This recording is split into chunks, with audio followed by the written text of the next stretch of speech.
અમદાવાદ શહેરમાં સિંધુ ભવન રોડ પર સિવિલ ડિફેન્સના જવાનો દ્વારા મોક ડ્રીલનું આયોજન કરવામાં આવ્યું હતું।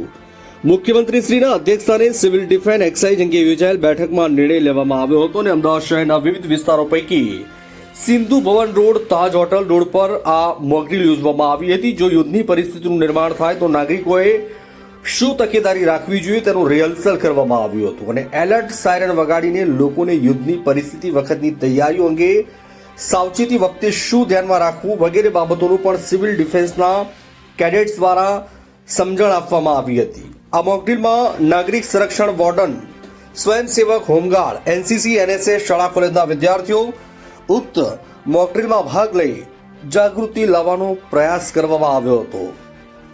રિપોર્ટર ધવલ પટેલ, અમદાવાદ। આપણી સાથે છે સિવિલ ડિફેન્સના ધ્રુવભાઈ। એમની પાસેથી જાણીએ કે ધ્રુવભાઈ, શું મોક ડ્રીલ કરવામાં આવી?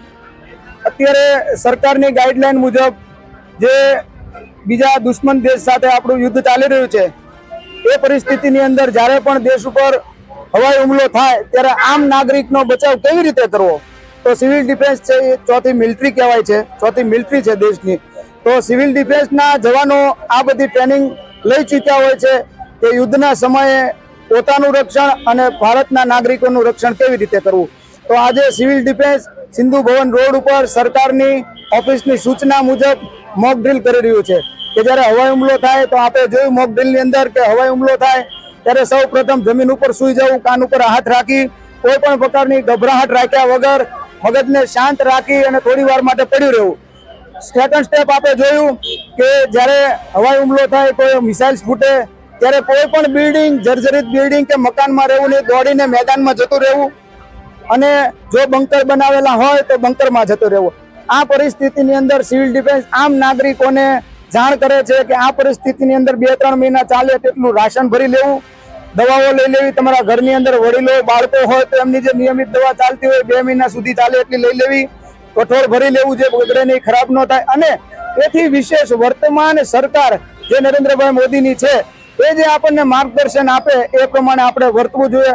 આજે દાખલા તરીકે સાંજના રાતના સમયે સરકારે સૂચના આપી છે કે બ્લેક આઉટ કરવાનું છે, તો સંપૂર્ણપણે આપણે બ્લેક આઉટ કરવું જોઈએ। એટલા માટે કે આપણી ઘરની બારીમાંથી થોડો પણ પ્રકાશ બહાર પડે તો દુશ્મન દેશનું પ્લેન આપણી ઉપરથી પસાર થતું તો એને ખબર પડે કે આ વસ્તી છે અને તમારી એક ભૂલને હિસાબે હજારો નાગરિકની જાન જાય। તો આ બધું ન થાય એના માટે સિવિલ ડિફેન્સ દરેક નાગરિકને સમજાવવા માટે આજે મેદાને પડી છે અને દરેક નાગરિકને હાથ જોડીને વિનંતી કરે છે કે સાંજે જે બ્લેકઆઉટનો ટાઈમ સરકારશ્રીએ આપ્યો છે એનો સંપૂર્ણપણે અમલ કરજો એવી અમારી નમ્ર વિનંતી છે અને વધારેમાં વધારે નાગરિકો સિવિલ ડિફેન્સની ટ્રેનિંગ મેળવો। હું 1 મિનિટ આપની વધારે લઈશ।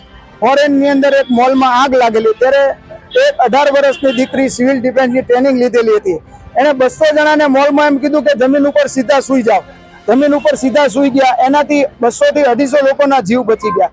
આપણે ભારતની અંદર ઘણી વખત જોઈએ છીએ કે જેને ટ્રેનિંગ નથી આપણા ઘણા બધા નાગરિકોને, તો એ દોડવા માટે છે તો વિજ્ઞાનના નિયમ પ્રમાણે ધુવાડો ઉપરની તરફ જાય છે જે માણસના ફેફસામાં જવાથી ગુંગળામણથી માણસનું મૃત્યુ થાય છે। તો સિવિલ ડિફેન્સની ટ્રેનિંગ લીધી હોય અથવા આવી મોક ડ્રીલ જેને જોઈ હોય તો તમને ખ્યાલ રહે કે મુશ્કેલ પરિસ્થિતિની અંદર આપણો જીવ અને બીજાનો જીવ આપણે કેવી રીતે બચાવી શકીએ। બસ દેશની આ પરિસ્થિતિમાં સિવિલ ડિફેન્સ સરકારની સાથે ઊભી છે અને ખંભેથી ખંભો મેળવીને હોમગાર્ડ યુનિટ, પોલીસ જવાનો, આર્મી, BSF બધા ભારતના નાગરિકોનું રક્ષણ કરવા માટે તત્પર છે। સિવિલ ડિફેન્સ સરકારની સૂચના અનુસાર યુદ્ધ જો થાય તો નાગરિકોએ પોતાના બચાવ માટે કેવી રીતે આગળ આવવું જોઈએ, અફવાઓથી પ્રેરાવું ન જોઈએ અને સલામત જગ્યાએ જતું રહેવું જોઈએ વગેરે અનેક બાબતો સાયરન વગાડીને સિવિલ ડિફેન્સના કેડેટ છે અહીંયા લોકોને સમજાવી હતી। જયસુખ સિયાણી, દૂરદર્શન સમાચાર, અમદાવાદ।